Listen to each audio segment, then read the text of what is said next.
Je suis maintenant à un stade où je ne sais pas combien de mois il me reste. Atteinte d'un cancer depuis plusieurs mois, Sarah Harding livre un témoignage bouleversant dans son livre, intitulé Hear Me Out. En 2020, la chanteuse qui s'était fait connaître au début du millénaire a annoncé à ses fans souffrir d'un cancer du sein qui s'était propagé à sa colonne vertébrale. Après avoir subi de longs mois de chimiothérapie et de radiothérapie, l'artiste a été éloignée des établissements de santé à cause de la pandémie de coronavirus. En décembre, mon médecin m'a dit que le prochain Noël serait probablement mon dernier.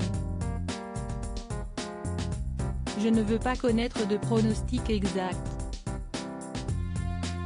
Je ne sais pas pourquoi quelqu'un voudrait cela, écrit Sarah Harding dans son ouvrage, relayé par le Time. Ce qui est important pour moi aujourd'hui, c'est simplement de me sentir bien. J'essaie de vivre et de profiter de chaque seconde de ma vie, aussi longue soit-elle.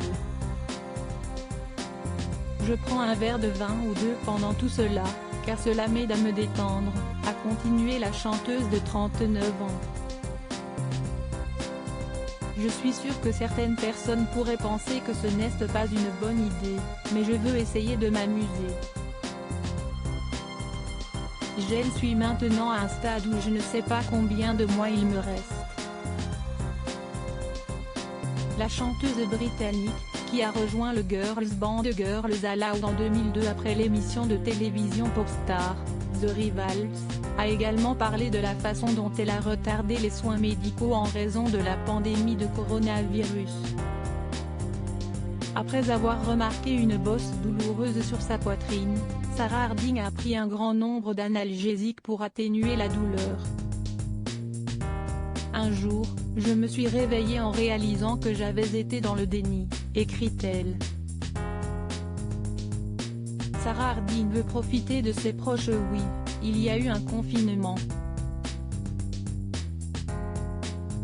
Oui, il y a eu une pandémie, mais c'était presque comme si j'avais utilisé cela comme une excuse pour ne pas faire face au fait que quelque chose n'allait vraiment pas, a continué la chanteuse, qui après avoir contracté une septicémie a dû être placée dans le coma pendant plusieurs semaines. En plus de raconter son histoire, Sarah Harding voulait utiliser son livre pour demander ses fans à ne pas attendre d'aller voir un médecin, même en pleine épidémie. Condamnée par la maladie, la chanteuse veut aujourd'hui profiter de passer du temps avec sa mère et ses amis. Avant de partir pour toujours, elle aimerait leur dire au revoir comme il se doit. Ce que j'aimerais vraiment faire, raconte-t-elle. Si faire la fête une dernière fois avec eux, avec tous les gens que j'aime. Ensuite, je pourrais partir sereinement.